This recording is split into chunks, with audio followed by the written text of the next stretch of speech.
That's right. Dominion over finances is back in session. Welcome, welcome, welcome.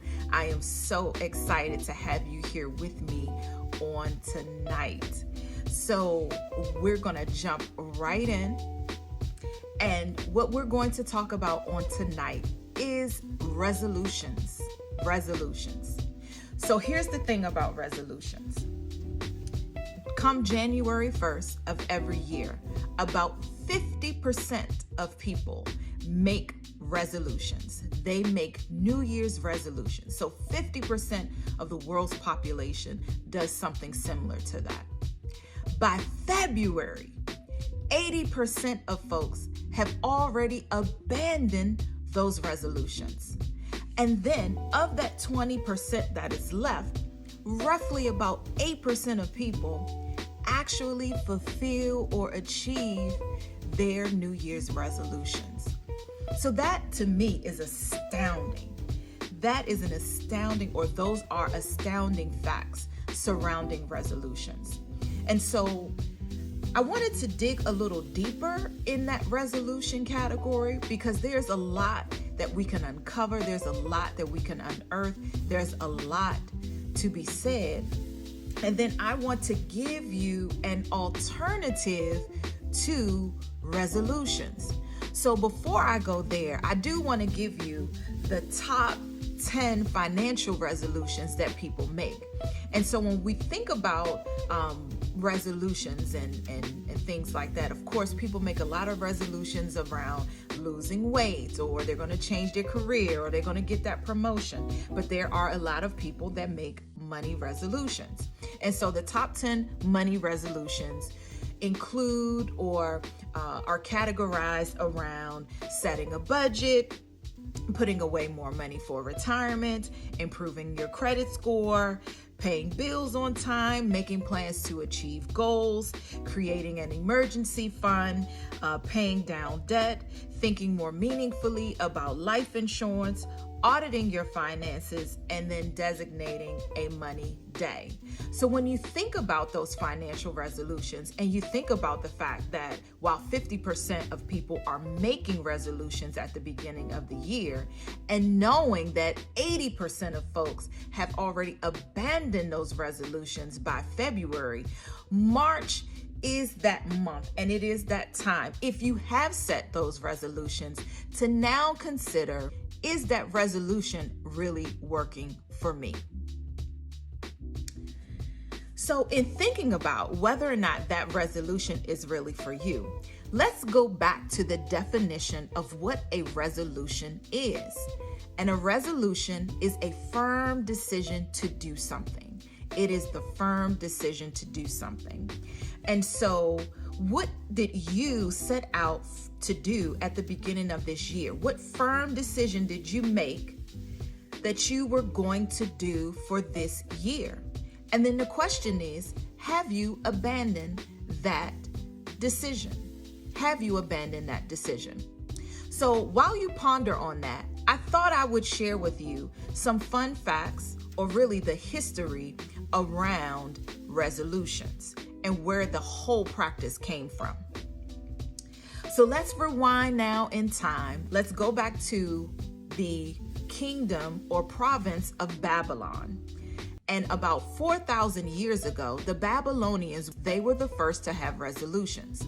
And so their resolutions, surprisingly enough, were tied to the planting of their crops. And when were the planting of their crops? Mid-March.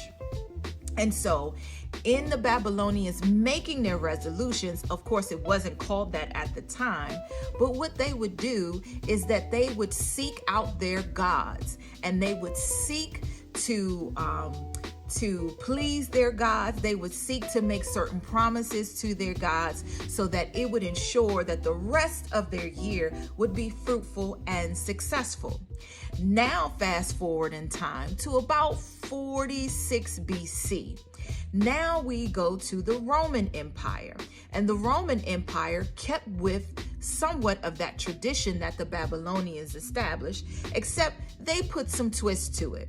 And so Julius Caesar, who was in power at the time, he then decided that January 1 would be the beginning of the new year, hence the beginning of our new calendar year.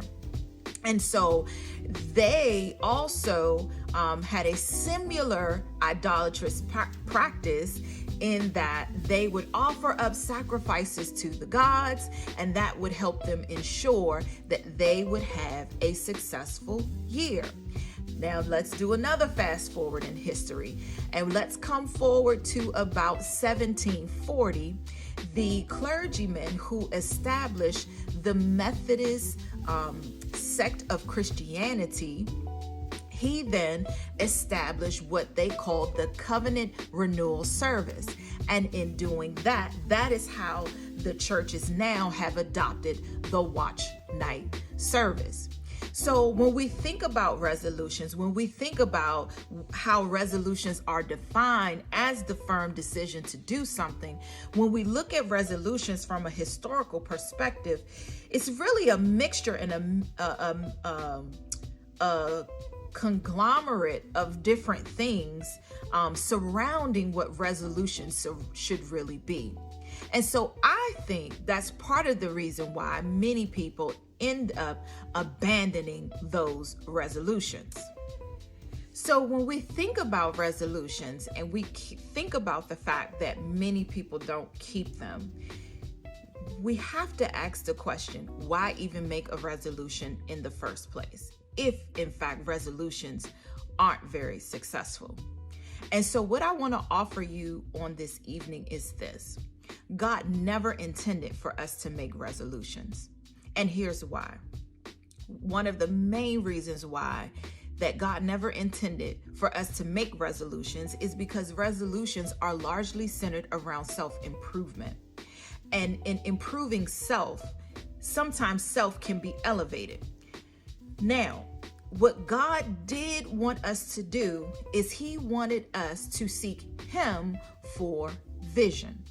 And I know that I've talked a lot about vision in past videos and episodes, but I want to dig more into vision. And I want to offer you that if you do the right things and take the appropriate steps to write down your vision, that your vision is going to be the fuel that will help you to stick to the plans and purposes that God has for your life. So going to the book of Habakkuk, and Habakkuk was a prophet, a biblical prophet. In the book of Habakkuk, God tells Habakkuk something. And this is after Habakkuk is seeking God and he's asking God for a plan and for a strategy for where he was in the time in which Habakkuk lived. And Habakkuk stood on a watch. He stood on a watch. So it's somewhat sort of what the spirit of watch night service is about. However, God's response to Habakkuk was that he would write the vision and that he would make it plain, and those that read it would run with it. Okay. And and I paraphrase there a little bit, but in Habakkuk 2:2, it says, "And the Lord answered and said, write the vision and make it plain upon tables, that he may run that readeth it." That's Habakkuk 2:2. And so I want to offer you today that God intends for us not to make resolution, but he intends for us to seek him for vision, to seek him for vision.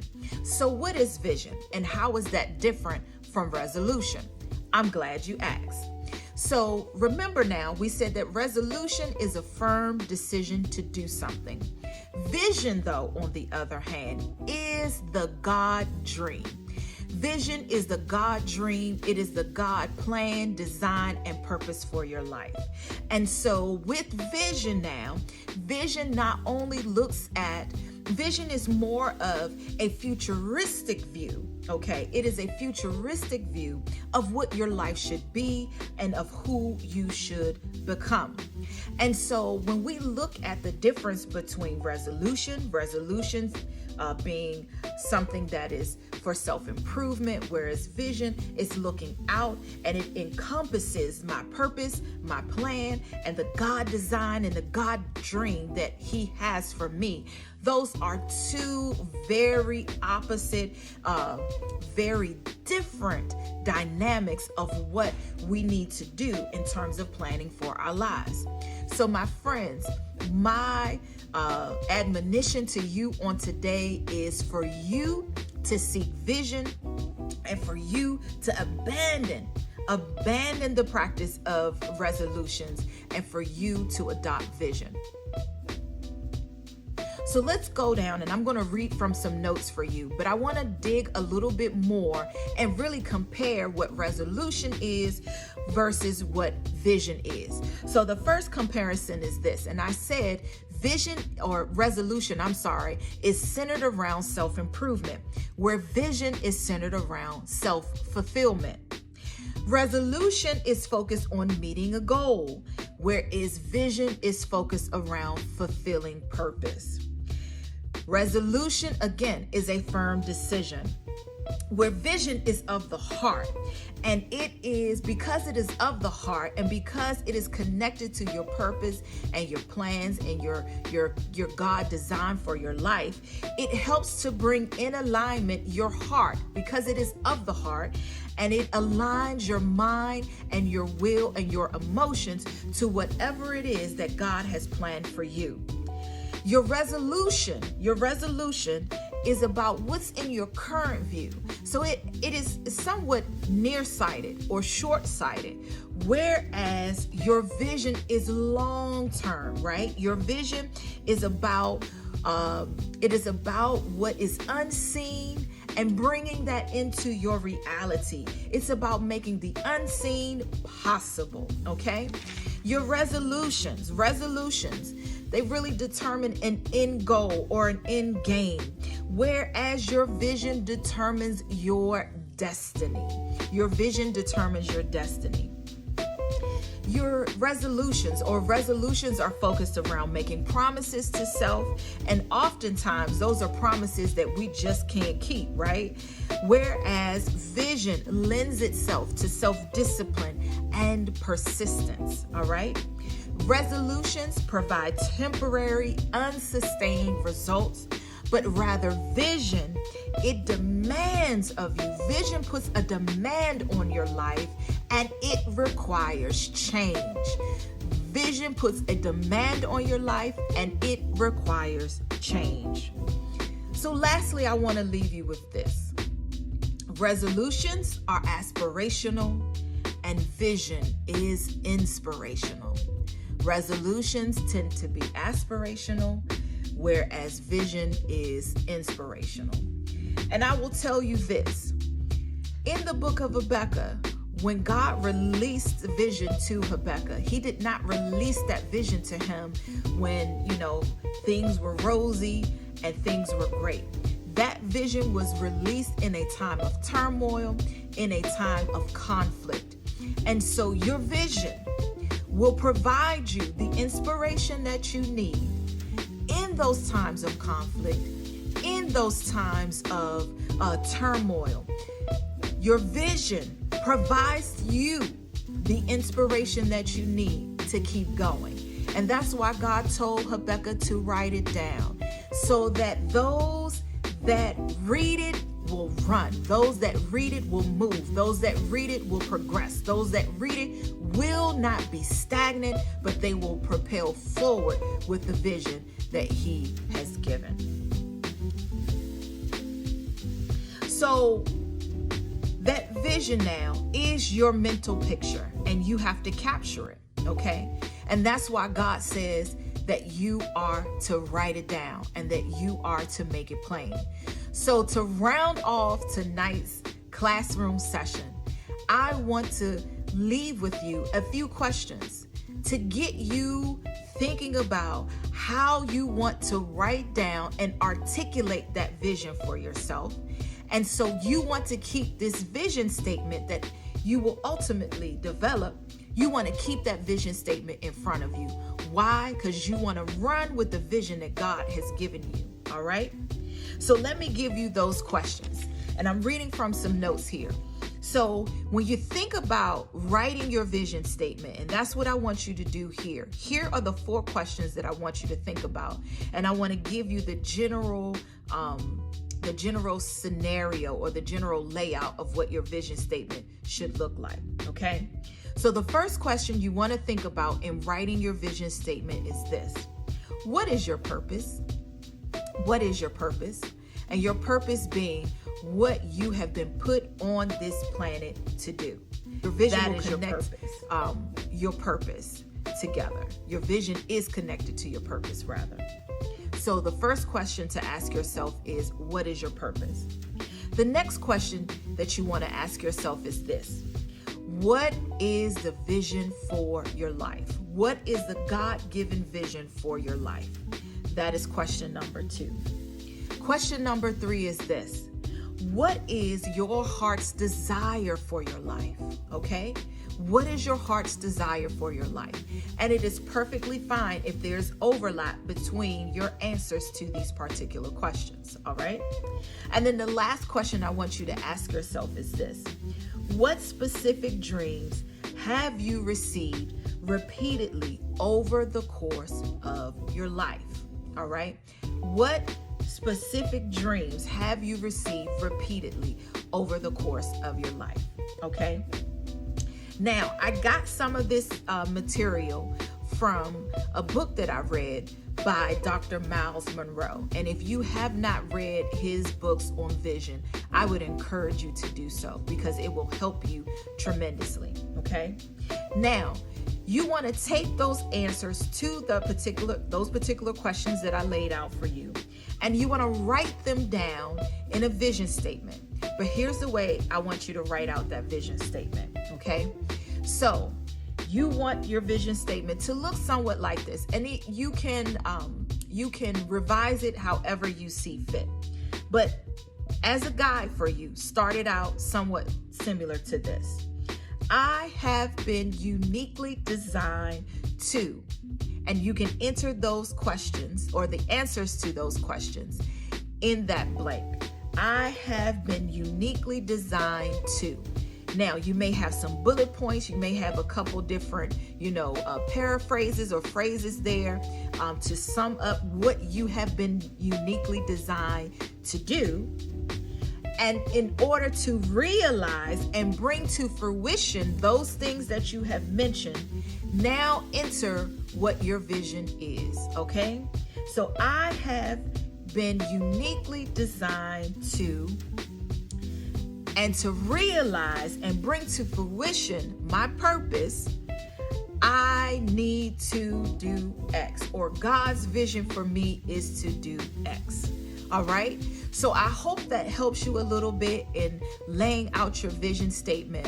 And so why did I have you do that? Why did I begin to talk to you about resolution on today? Knowing that many people abandon their resolutions by the time we come to the month of March, and knowing that many people set out to change their financial lives in some form or some fashion, I thought it was important that we take this reset and we take this time to realign and refocus on what we need to do in terms of our financial lives.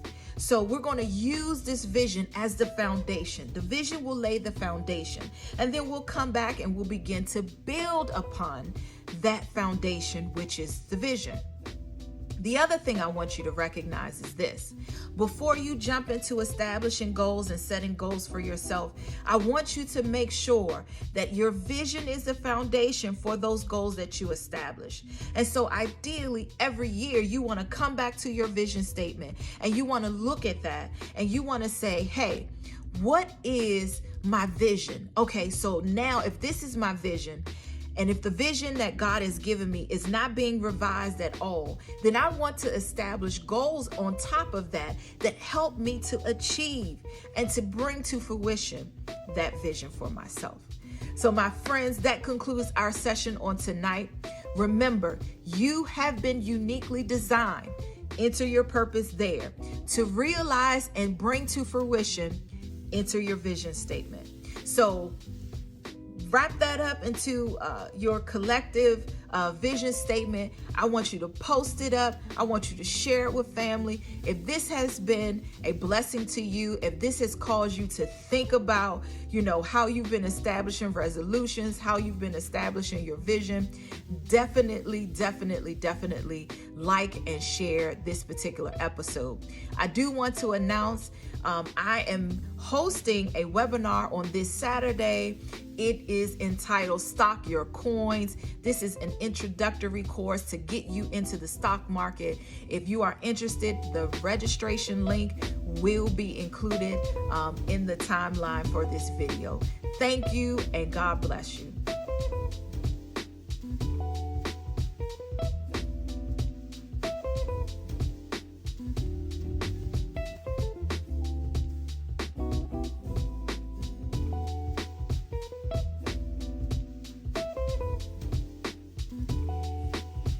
That's right, Dominion Over Finances is back in session. Welcome. I am so excited to have you here with me. March is that month, and it is that time. If you have set those resolutions, to now consider resetting, and to now consider, is that resolution really working? Because your vision will connect your purpose,